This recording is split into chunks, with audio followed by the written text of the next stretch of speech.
So I called him. I was like, I'm gonna call him. Dude, 444. That's crazy. Yeah. Dude, I keep seeing this 444 the whole trip. Now, what does that mean to you? Like you, It's angels.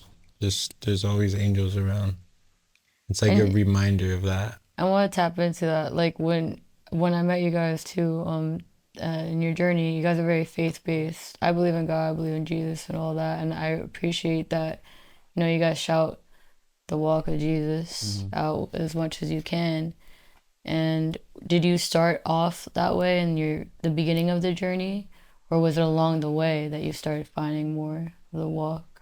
I had found my faith when I was like 15 in juvenile hall. And so I always like knew what it was to like just have a relationship with the Lord. And it was always like on and off. Like I was always 1 foot out the door, 1 foot in.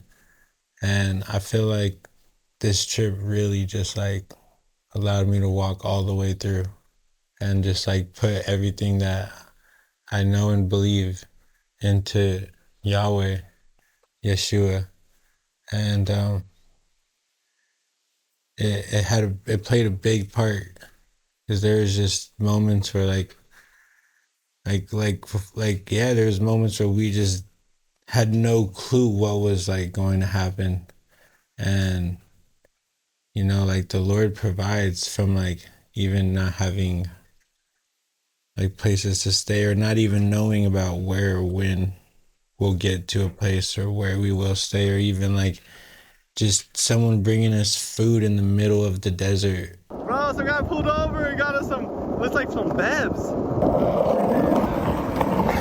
Orio, I'm Balloonski. How's it going? Balloonski, man. It's so good to see you. How's it going? Y'all want some water? Yes. I only got one bottle and some fucking. That's fine. We'll split ice this. cakes, though. Dude, thank you so much. What's up, brother? Jay, right? Yeah, Jay. Joey, homie. Nice to meet you, Joey. Heck yeah. Nice to meet you. Nice to meet you. Hi.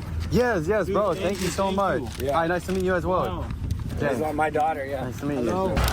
Later, brother. Later.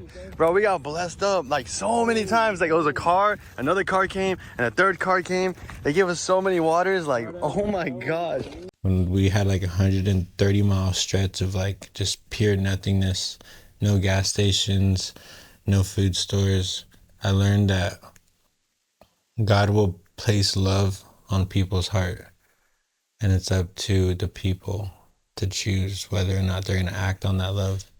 And so any form of love comes from Yahweh, and it's just us as people, we're being characterized by like our own minds to be shaped and formed into different ways, whether or not like it's good or bad. We always have the choice to choose love. And so yeah, that's what this trip taught me, is to just completely step all the way in and just let God do what God wants to do. Because man plans and God laughs. Like there's so much that we can try and do as a man, as a woman, as just a person. And like our mind will get so wrapped up on like trying to make everything like happen exactly how we envision it, and then it just doesn't even happen that way. Sometimes it happens completely better. And you never know what bad thing happened to you that set you up for something perfect in the future. Going back to what Charlie said, like when I first started this trip, like there's been points in my life where I didn't believe in Jesus, like way before when I was younger. And then, because I was never really introduced to it as like with my family, no one ever talked about it. So it's like I just went life like knowing like, oh, there's nothing out there, like we're just gonna die. And then as I got older, you know, I started believing more in God because I was like going through a lot of like mental battles in my head, and I think that's the route I kind of chose to make me feel more comfortable. I was like, okay, I'm believing God, and you know, try to tap into that, like see how that would make me feel. You know what I mean? I started going to church, and there's times I didn't go to church. But then I think at that moment, I met him around the moment where we met in the gender reveal. Like, I believe in God, like at that moment. And then I just wasn't really I wasn't really like, I wasn't praising him all the time. I wasn't praying. I stopped kind of going to church around that time. And then, yeah, while I was going, like I started this doing it kind of for selfish reasons. Like I'm trying to get to point A to point B. Like I'm a vlogging, just live my life, like whatever I want to do. And then as we started going and then talking to him, and like I tell everybody else, like he was kind of that person that kind of like put it in my head about Jesus. And as we're pushing, we're talking a lot about Jesus, and it's kind of like there's a reason why all this happened. Like we chose each other to go with each other. You know what I mean? And he was that person to help me to believe more into God, and like see my vision wasn't really full of what Jesus was and why things were happening. And he would put that in my head, like this is happening because of this, and look at it as this. You know what I mean? Change your perspective. It's all about perspective. And I would start doing it as I'm pushing, and I would question a lot. And then we would just have random moments, exactly how he said, like we be in the middle of the desert, we have no water, and we're sitting under this bush trying to get a little shade, and it's hot as hell, and you're just like, dude, how are we gonna get water? I'm hungry. And he'll be like, he's like, life's gonna take care of us, the Lord's gonna provide. Someone just pulls up randomly as we're talking about it, bunch of waters, Gatorades, all this stuff, and I'm just like, I look at him, I'm like, dude, what is going on? So as we started getting closer and closer to the destination, especially like California, Arizona, that was like a huge awakening to like this, like Jesus and himself in general. Like I started realizing like, oh, this is not just coincidence. Nothing is not a coincidence at all. Like we're doing something for a good cause, and I believe like Jesus wanted to use me, but use both of us, but like use me for the platform I was building. That platform I build, like he wanted to use me to push it out there. And like when we're sharing the word of like Jesus or whatever we can, like yeah, I think he was using me like to do that, push it out to more people out there to have more hope. And I started realizing that as I kept pushing and pushing. So it was more than just point A to point B. It was more just like share experiences and enjoy your time doing this, and just talk to the people that you come across with, hear their story out, and maybe you can impact their lives and they can impact other people's lives. And everyone we came across, like there's all been good energy. Everything was all in good hands, and I never felt afraid of someone, or felt worried of meeting a stranger, because that stranger has always just been like family. In the end of the day, after we leave, it's always hard to say goodbye. It was always hard to say goodbye to someone and hug them and be like, we're gonna keep trekking, bro. We'll keep watching the journey. It's just random souls that you Random souls encounter, and it was you all wonder how because- much they needed you too at yeah, that moment. It was all because Jesus all put us together, and he helped us out in many ways, more than we ever knew. And yeah, so that's kind of what my perspective was of Jesus before. Like it started from really nothing to like, oh my gosh, you know what I mean? Who was the first person you met that made you feel that way? Do you remember? First person. Do you have a first person in mind? Or maybe just any particular standout. you don't have to somebody be in your like- who Like stands as out. far as like the feeling like connected to. Was there anybody along your Or in journey that general. stood out to you? Yeah. Yeah. I think like Echo, Echo, yeah. because like that was the first person to like just allow us into like their home. Well, first it was Knops. Oh yes. Yeah, the first person to help us out was my friend. My childhood friend since I was like 8, 9. He lived in like exactly where we stopped. And I called and I was like, bro, we need a place to stay. And he was like, I got you. He picked us up, made us some food. But yeah, and then I think it was Echo, the next person to let us stay there, no? Yeah. And like yeah, you're able to like feel just like the folks' genuine love of like just wanting to like help in like any way that they could. And like that was a tremendous like act of genuineness to just invite somebody into your home that like you barely know. Like yeah, they've seen like what's on the videos, so then they're able to like kind of have an idea of like what we're doing and our hearts by like how we express through the videos. And so like that helped.